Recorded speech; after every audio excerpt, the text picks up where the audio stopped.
You're sifting through a handful of spare change, and your eye catches a Washington quarter dated 1970.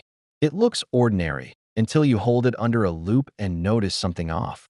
A faint extra ridge here, a tiny off-center shift there. What began as pocket lint in your palm could actually be the key to a numismatic jackpot. Today, we're going deep on the 1970 quarter, peeling back its copper-nickel layers, tracing its journey from mint to market, and uncovering the quirks that can turn a 25-cent piece into a five-figure treasure. In 1965, rising silver prices forced the U.S. Mint to abandon the 90% silver composition that had defined quarters for generations. By 1970, the new clad coins, copper cores sandwiched between nickel, were the norm. The familiar portrait of George Washington, originally designed in 1932 by John Flanagan, remained on the obverse, while a heraldic eagle graced the reverse. Yet even with design continuity, each year's striking carries its own story. Philadelphia's presses churned out roughly 136 million circulation strikes without a mint mark. Denver added a small d to about 417 million of its issues, and San Francisco quietly produced around 2.6 million proof coins, reserved for collectors and bearing that mirror-like sheen. Those millions suggest rarity would be scarce, but within that sea of metal, fascinating error varieties slipped through. Begin your inspection with the mint mark and planchet. Business strikes from Philadelphia are unmarked. Denver coins carry a subtle D just below Washington's ponytail. Proofs from San Francisco sport an S and glint like a tiny mirror. But it's the imperfections that thrill collectors. Off-center strikes shift the design toward one side, leaving a blank expanse on the opposite rim. Double-die obverse create ghostly shadows on letters or dates, as if two impressions overlapped. Clipped planchets reveal a crescent of missing metal, and in rare instances, entire rims fail to form. One legendary piece even shows a faint outline of an 1898 gold coin beneath the modern eagle, an overstrike so dramatic it melds 2 centuries in a single fluke. The difference between a face-value quarter and a numismatic superstar often boils down to error severity, grade, and backstory. A mild die crack or slight RPM, repunched mint mark, might push a coin's worth into the tens or low hundreds. But bold off-center strikes exceeding 50% of the design area or overstruck errors exposing ghost designs can shatter price expectations.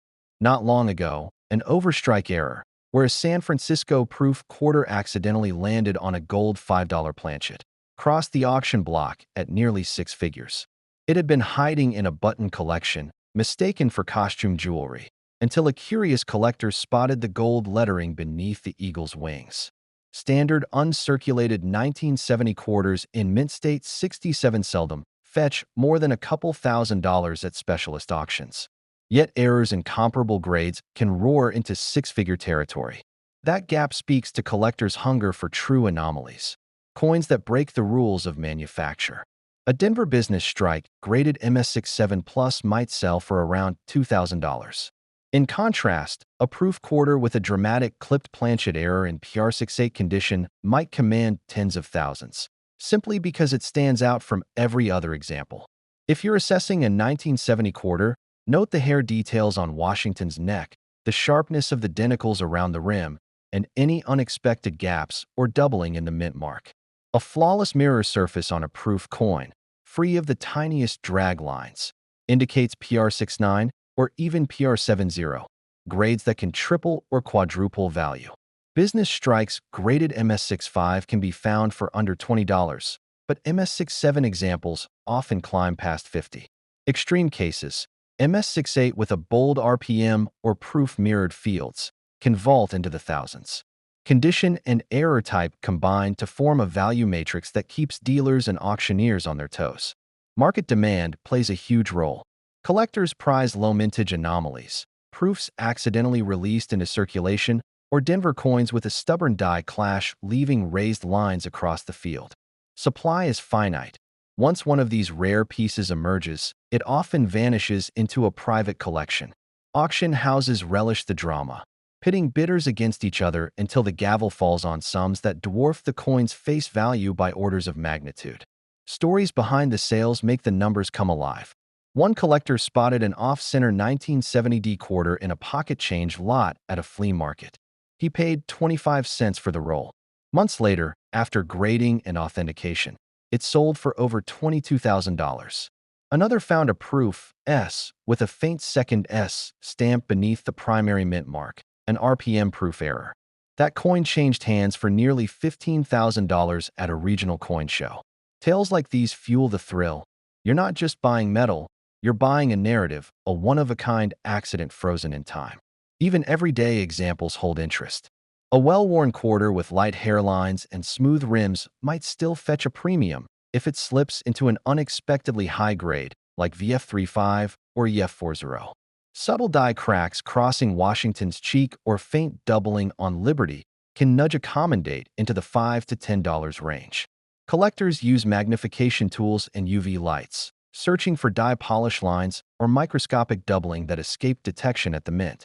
Each tiny anomaly becomes a fingerprint, certifying the coin's uniqueness. Professional grading services, PCGS, NGC, ANAX, add credibility. A sticker from CAC, Certified Acceptance Corporation, on the holder signals that even among graded coins, this piece stands out. That green oval can boost prices by 10 to 20%. Collectors trust these endorsements. They know that behind each slab lies careful microscopic inspection, weight checks, and X-ray fluorescence analysis to verify metal composition. If you're holding a 1970 quarter and wondering whether to send it for grading, consider the potential upside. A raw coin might sell for $20 in a dealer's cabinet. Once graded MS67 with a CAC sticker, it could fetch $2,000 or more. Even a minor error in an MS66 holder can command several $100s. The grading fees are modest compared to the possible returns, especially when auction excitement drives bidding into the stratosphere. As you wrap up your examination, think about provenance.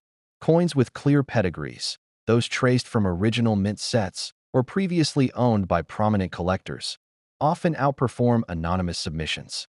Auction catalogs highlight these lineages, weaving personal stories with technical details.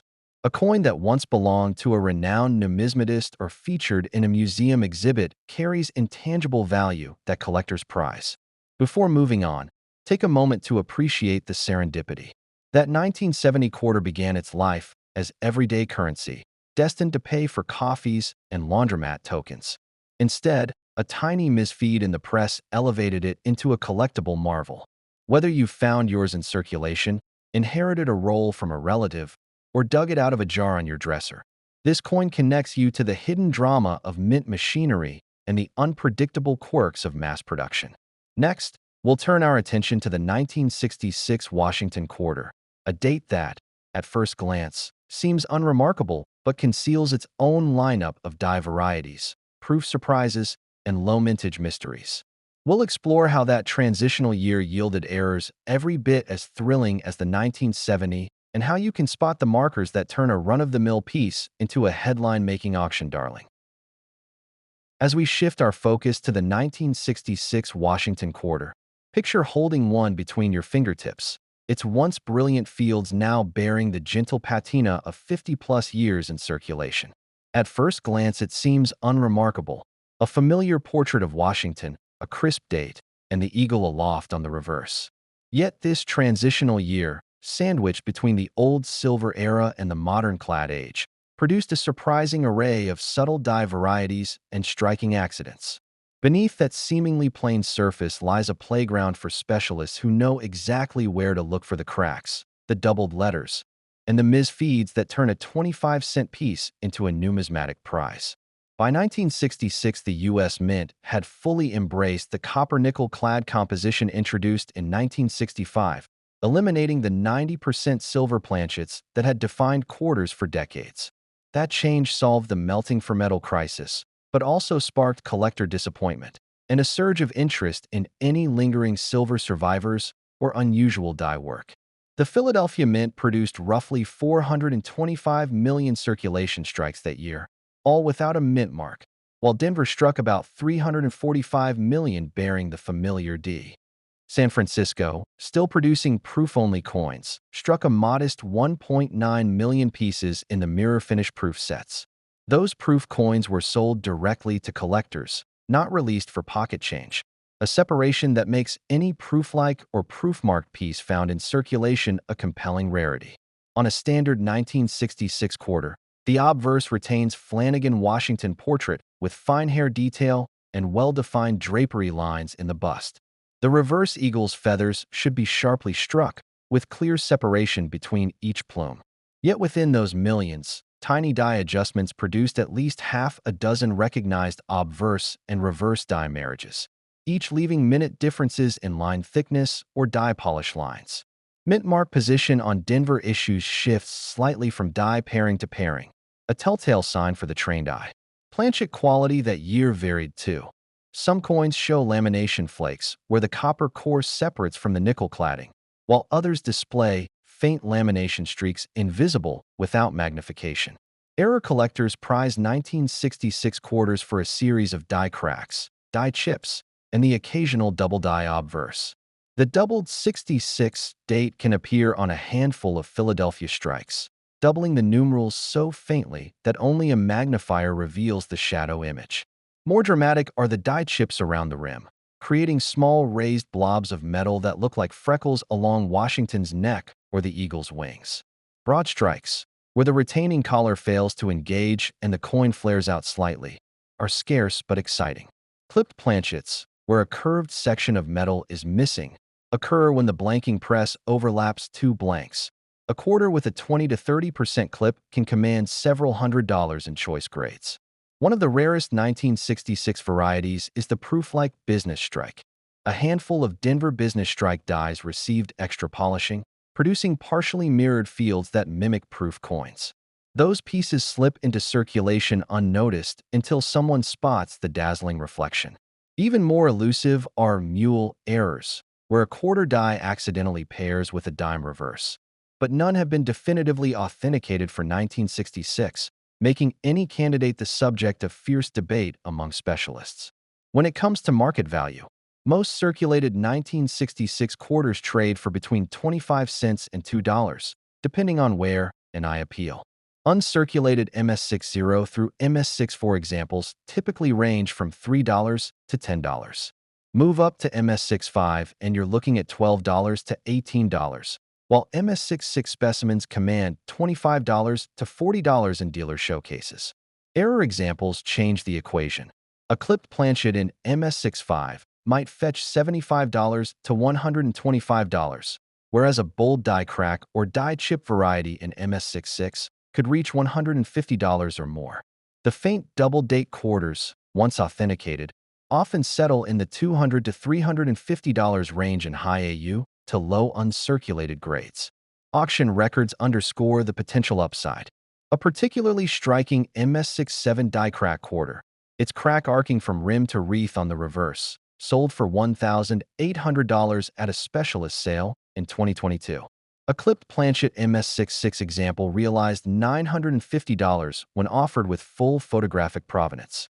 Even among standard business strikes, a PCGS-graded MS67 Plus quarter reached $420 at a major auction, driven by collector competition for the sharpest survivors of the series. Collectors love the backstories. One hobbyist discovered a proof-like glossy 1966D quarter in a bag of change at a grocery store. Its field so reflective that the cashier thought it was a novelty token. After grading it PR64, the coin sold for $1,200, nearly 50 times the seller's original face value haul. Another dealer purchased a dusty album of circulated coins from an estate sale and found 3 die chip quarters tucked between postage stamps and old letters. Those 3 coins eventually netted over $2,000 combined. Detailed condition grading drives value leaps. A quarter in VF20, very fine, with smooth rims and moderate, where might fetch $1.50. EF40, extremely fine, with sharper details and light rim, where climbs toward $3. AU50, about uncirculated, with only the slightest friction on high points can be worth $4 to $5. Once coins hit MS63, mint state, they become collectibles. MS63 examples often sell for $8 to $12, MS65 for $18 to $25, and MS66 for $30 to $50. At MS67 and above, top survivors become flagship pieces for type collectors, with prices stretching into the low hundreds, particularly for any that exhibit an attractive cameo contrast or faint proof-like qualities. Examining a 1966 quarter under magnification, focus on Washington's hair ribbons and the fine serrations of the rim.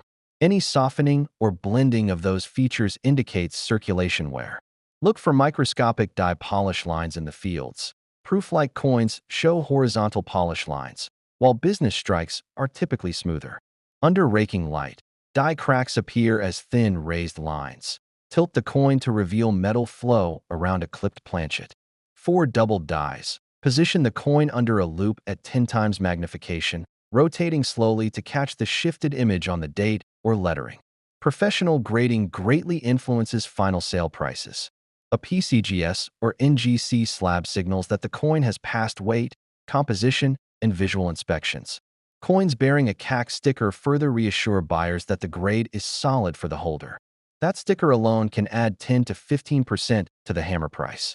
Collectors also pay premiums for coins with pedigrees, those traced back to original mint sets, famous collections, or museum exhibits.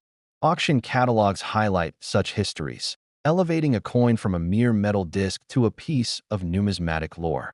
Whether you inherited a handful of 1966 quarters, picked up a roll at the bank, or hunted circulation finds yourself, these pieces reward careful study.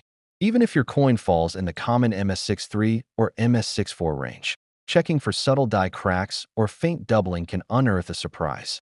Submitting candidates for grading is a relatively low-cost gamble.